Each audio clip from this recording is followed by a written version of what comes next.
نحمدہ و نصلی علی رسولہ الکریم اما بعد فاعوذ باللہ من الشیطان الرجیم بسم اللہ الرحمن الرحیم قال الملأ الذین استکبروا من قومه لنخرجنک یا شعیب والذین آمنوا معک من قریتنا او لتعودن فی ملتنا۔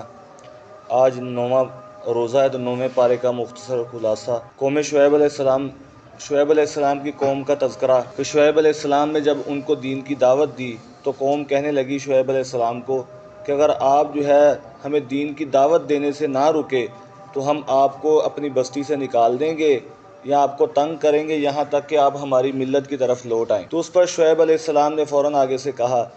اے ہمارے رب، میرے اور ان کے درمیان ربنا افتح بیننا و بین قومنا بالحق وانت خیر الفاتحین، فیصلہ کر دے اور تو بہترین فیصلہ کرنے والا ہے۔ پھر اللہ رب العزت نے ان کا حشر بھی ایسے ہی کیا کہ پہلے ان کو آزمایا گیا، ان پر کبھی تنگی دی گئی، ان کو آزمایا گیا بالبأساء والضراء لعلہم یضرعون۔ پھر اس کے بعد اللہ رب العزت نے ان پر اچھائیاں کرنا شروع کر دی، آسانیاں کی۔ بعض لوگ ایسے ہوتے ہیں کہ جب ان کو مشکل آئے تو وہ دین کی طرف لوٹ آتے ہیں، اور بعض ایسے ہوتے ہیں کہ جن کو کچھ چیزیں مل جائیں وہ اللہ کا شکر کرتے ہیں، اور بعض ایسے ہوتے ہیں کہ جن کو کوئی آسانی ملے یا تنگی ملے پھر بھی وہ نہیں لوٹ کر آتے۔ تو یہ قوم بھی ایسے ہی تھی۔ پھر اللہ رب العزت نے ان پر اپنا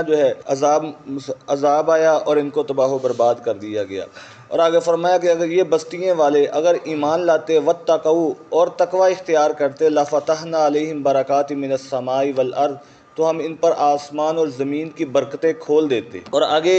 اسی پارے کے اندر موسیٰ علیہ السلام کا تذکرہ کہ موسیٰ علیہ السلام کو جب فرعون کی طرف بھیجا گیا تو فرعون اور موسیٰ علیہ السلام نے جا کر کہا کہ بنی اسرائیل کو میرے ساتھ روانہ کر دے۔ تو فرعون آگے سے کہنے لگا، فرعون اور اس کے سردار کہنے لگے کہ بتاؤ تمہارے پاس نشانی کیا ہے، اگر تو سچا ہے تو کوئی نشانی پیش کر۔ تو موسیٰ علیہ السلام نے اپنا عصا وہ نیچے ڈالا تو وہ بڑا سانپ بن گیا، اور اسی طرح اپنے ہاتھ کو بغل کے اندر ڈال کر باہر نکالا تو وہ سورج سے زیادہ روشن ہو گیا۔ اب بجائے یہ کہ مانتا تو قوم کے سردار کہنے لگے، سارے موسیٰ علیہ السلام کو کہنے لگے جو فرعون کے سردار تھے کہ یہ تو کھلم کھلا جادو ہے، اور جادوگر تو ہمارے پاس بھی بہت ہیں، لہذا مقابلہ ہو جائے۔ اور پھر سارے جادوگروں کو بلوا لیا گیا اور مقابلہ کرنے لگے۔ اب جادوگر انہوں نے موسیٰ علیہ السلام سے کہا کہ آپ پہلے وہ اپنا کرتب دکھائیں گے، اپنا معجزہ دکھائیں گے یا ہم اپنا کرتب دکھائیں؟ تو موسیٰ علیہ السلام نے فرمایا تم ہی کرو۔ تو وہ جادوگروں نے اپنی رسیاں پھینکی اور وہ آنکھوں پر جادو سحر بندی ہوتی ہے کہ وہ دیکھنے کے اندر چھوٹے چھوٹے سانپ بن گئے۔ اب اللہ رب العزت نے موسیٰ علیہ السلام کو حکم دیا ان القی عصاک، کہ اے موسیٰ آپ بھی اپنا عصا اپنی لاٹھی اس کو نیچے پھینکے۔ تو موسیٰ علیہ السلام نے جیسے ہی اپنے عصا کو نیچے ڈالا تو وہ بڑا سانپ بن گیا، اور چھوٹی چھوٹی رسیاں سانپ تھے چھوٹے چھوٹے ان کو کھانا شروع کر دیا۔ اب جادوگر تھے انہوں نے فوراً کہا، دیکھا وہ ماہر تھے اپنے فن کے، انہوں نے کہا یہ جادو تو ہو نہیں سکتا، اور فوراً کہنے لگے آمنا برب العالمین، تو ہم تو اس رب پر ایمان لاتے ہیں جو تمام جہانوں کا پالنے والا ہے۔ اب فرعون کو بڑا غصہ آیا کہ تم میری اجازت کے بغیر کلمہ پڑھ لیا۔ تو فرعون نے اور کہا کہ میں تمہارے ہاتھ پاؤں وہ کاٹ دوں گا۔ تو اس پر انہوں نے کہا جو کر سکتا ہے کر لے، اب لہٰذا ہم ایمان نہیں چھوڑیں گے۔ تو جادوگر وہ ایمان لے آئے۔ اب اس پر ایک ہوتے ہیں، بعض علماء فرماتے ہیں کہ جادوگر اس وجہ سے ایمان لے کر آئے کہ انہوں نے نبی کا ادب کیا اور یہ کہا تھا کہ آپ پہلے ڈالیں گے یا ہم ڈالیں گے، اور بعض کہتے ہیں کہ انہوں نے لباس وہ صالحین والا پہنا تھا، تو اللہ رب العزت کی رحمت کو یہ گوارا نہ ہوا کہ جو نبیوں جیسا لباس پہنے، جو نبی کا ادب کرے اور اس کو ایمان سے محروم کر دے، تو اللہ نے ان کو ایمان کی توفیق دے دی۔ اب فرعون نے پھر بعد کے اندر کیا کرنے لگا، فرعون نے بنی اسرائیل کی عورتوں کو زندہ رکھتا، لڑکوں کو قتل کرنا شروع کر دیا۔ تو اس پر موسیٰ علیہ السلام نے اپنی قوم سے کہا استعینوا باللہ واصبروا، اے میری قوم تم اللہ سے مدد بھی مانگو اور صبر بھی کرتے رہو۔ تو معلوم ہوا، اب یہاں دیکھو موسیٰ علیہ السلام نے معجزہ نہیں دکھایا، تو معلوم ہوا وہ مقام معجزہ تھا، وہاں معجزہ دکھا دیا، یہاں مقام صبر تھا اور کہا گیا کہ یہاں صبر کرو۔ اور آگے فرمایا پھر اس کے بعد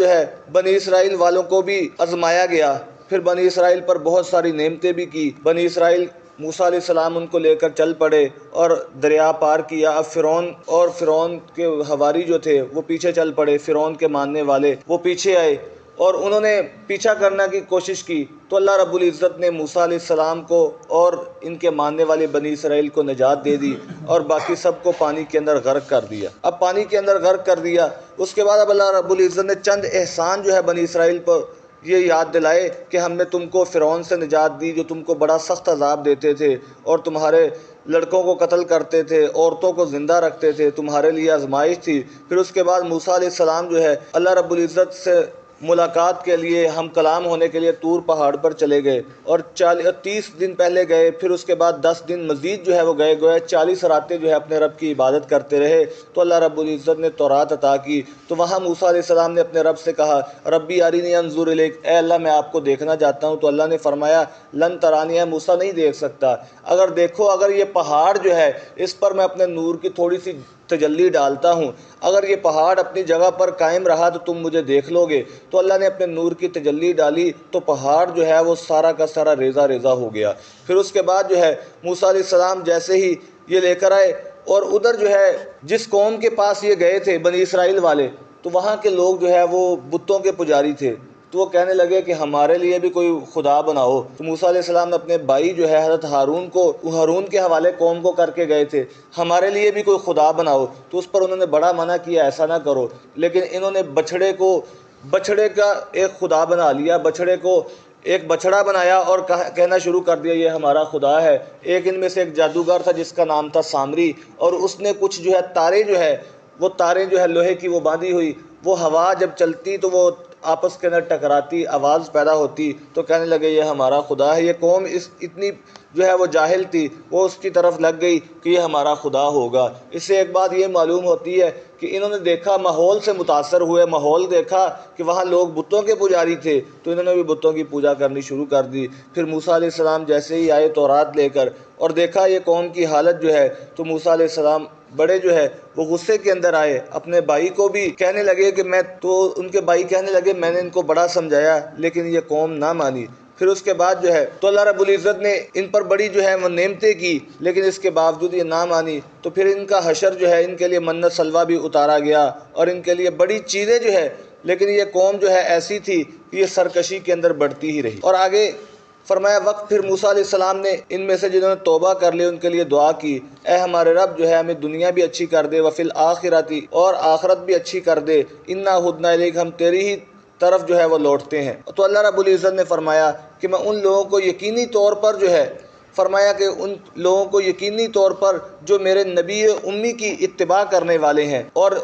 وہ نبی امی جس کی تعریفات جو ہے یہ تورات کے اندر بھی لکھی ہوئی پائیں گے، انجیل کے اندر بھی پائیں گے، تو گویا حضور کی تعریفات جو ہے، تعریف حضور کی وہ تورات کے اندر بھی ہے، انجیل کے اندر بھی ہے۔ اور آگے فرمایا گیا قل یا ایھا الناس انی رسول اللہ الیکم جمیعا الذی لہ ملک السماوات والارض، اے محبوب کہہ دو اے لوگو میں تم سب کی طرف رسول بن کر آیا ہوں، کسی ایک بستی کی طرف، کسی قبیلے کی طرف، کسی ایک شہر کی طرف نہیں، بلکہ تمام جو ہے روئے زمین کے لیے، جہاں آسمان اور زمینوں کے سارے آسمانوں اور زمینوں کے لیے میں جو ہے رسول بن کر آیا ہوں۔ تو پھر موسیٰ علیہ السلام کی قوم کا پھر تذکرہ کہ موسیٰ علیہ السلام نے ان کے لیے پتھر پر جو ہے اپنا عصا مارا تو وہاں سے 12 چشمے جاری ہو گئے۔ اب قوم جو ہے پھر ان کے لیے بادلوں کا سایہ کیا گیا اور ان کے لیے منت سلوہ اتارا گیا، اور جب ان سے کہا جاتا ہے کہ اس بستی کے اندر داخل ہونا اور سجدہ کرتے ہوئے اللہ کے سامنے جھک کر جانا، لیکن انہوں نے اس کی بھی خلاف ورزی کی، تو پھر اللہ رب العزت نے ان پر بھی آسمان سے ان پر بھی عذاب نازل کر دیا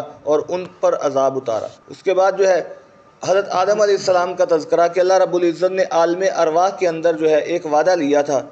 اور وہ وعدہ لیا تھا الست بربکم قالوا بلا شہدنا، ہم ساری روحوں کو جمع کیا تو اللہ رب العزت نے پوچھا کہ میں تمہارا رب نہیں ہوں؟ تو سب نے یک زباں ہو کر کہا بلا، کیوں نہیں، آپ ہی ہمارے رب، ہم اس کی گواہی دیتے ہیں۔ اس لیے فرمایا گیا کہ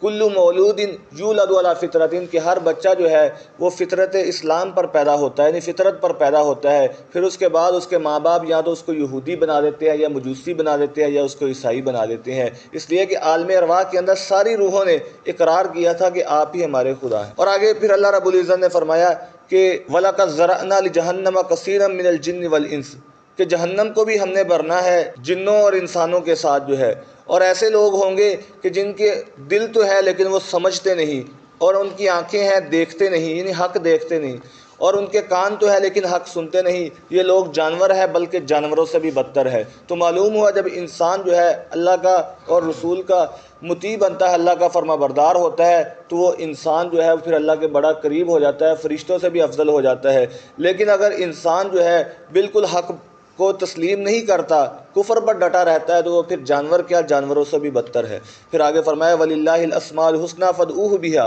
اللہ کے بہت سارے اچھے اچھے نام ہیں، ان کو ان ناموں کے ساتھ پکارا کرو۔ کبھی یا رحمان کہا کرو، کبھی یا رحیم کہا کرو، یا رزاق، یا غفار، یہ سارے اللہ کے نام ہیں، ان ناموں کے ساتھ اللہ کو پکارا کرو۔ اور آگے فرمایا کہ جو لوگ جو ہے ہماری آیتوں کو جھٹلاتے ہیں، ہم ان کو دنیا کے اندر ڈیل دیتے ہیں، وقتی طور پر ڈیل دیتے ہیں، پھر جب اچانک وقت آ جاتا ہے، پھر فرمایا جب پکڑتے ہیں پھر کسی کو جو ہے چھوڑا نہیں جاتا۔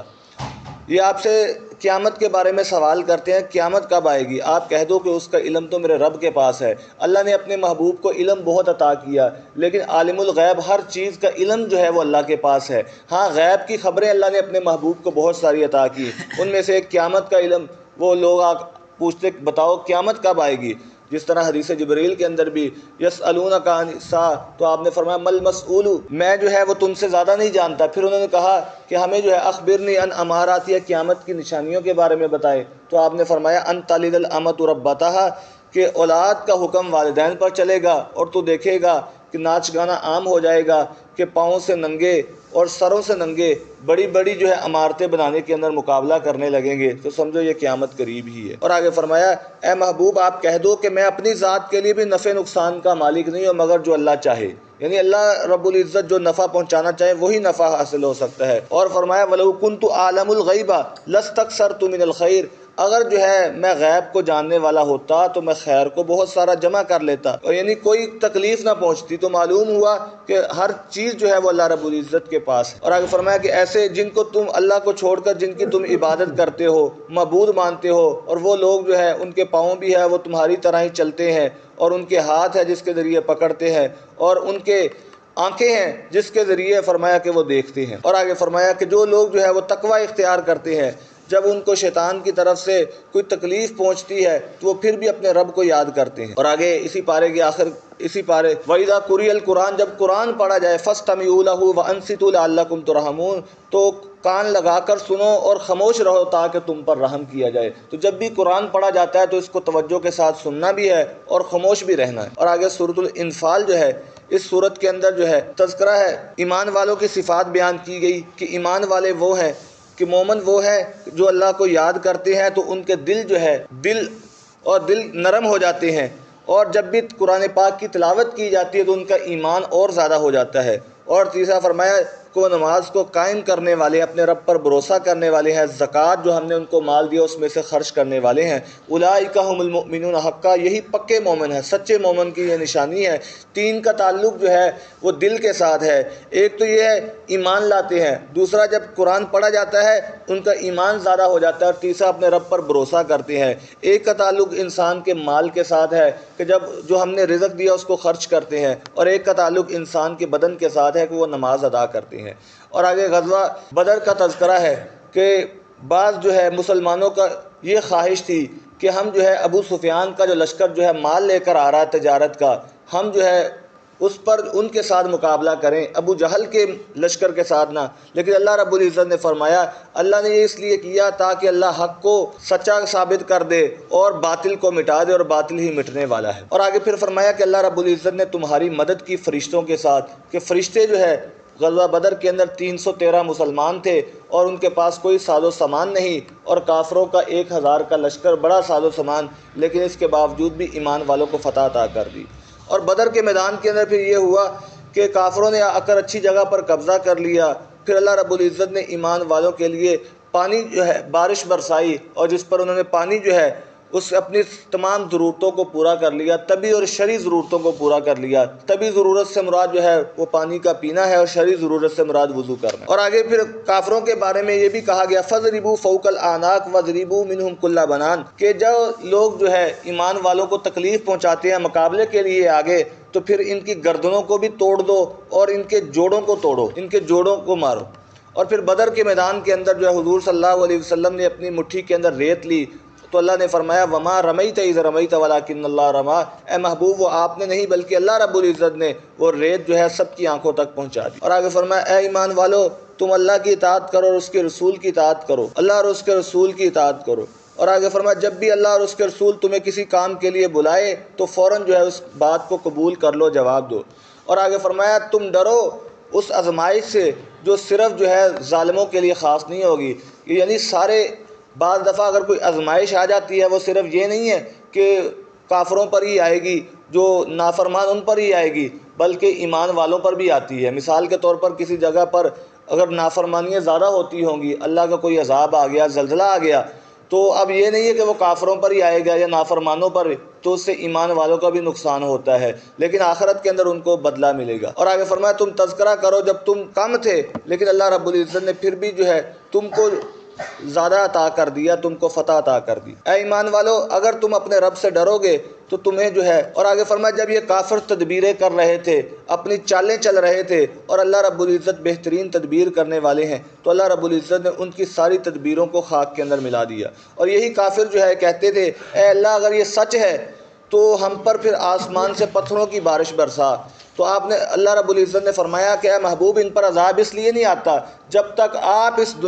ان کے اندر موجود ہیں۔ تو آج بھی پوری امت جو ہے، پوری امت پر مجموعی طور پر جو عذاب نہیں آ رہا، وہ اس کی وجہ یہی ہے کہ آقا کریم صلی اللہ علیہ وسلم اپنے مدینہ کے اندر روضے کے اندر آرام کر رہے ہیں، جس کی وجہ سے پوری امت پر مجموعی طور پر عذاب نہیں ہے۔ اور آگے فرمایا دوسری وجہ یہ کہ جب تک یہ استغفار کرتے رہیں گے اس وقت تک بھی ان کو عذاب نہیں آئے گا۔ اور آگے فرمایا یہ کافر لوگ جو ہے بیت اللہ کے پاس آ کر سیٹیاں بجاتے ہیں، تالیاں بجاتے ہیں، ان کی کوئی نماز نہیں۔ اور آگے فرمایا کہ وہ لوگ جو کافر جو ہیں وہ اپنے مال کو خرچ کرتے ہیں تاکہ لوگوں کو اللہ کے راستے سے روکیں۔ اے ایمان والو تم مال خرچ کرو تاکہ لوگوں کا تعلق اللہ کے ساتھ جڑ جائے۔ جس طرح وہ شر کے کام کے اندر اپنا مال لگا رہے ہیں، تم خیر کے کام کے اندر اپنے مال کو لگاؤ۔ اور آگے فرمایا کہ اگر یہ منہ موڑیں گے تو جان لو اللہ تمہارا مددگار ہے، اور وہ بہترین مددگار، بہترین مولا ہے۔ دعا ہے کہ اللہ رب العزت ہم سب کو قرآن پاک سمجھ کر عمل کرے۔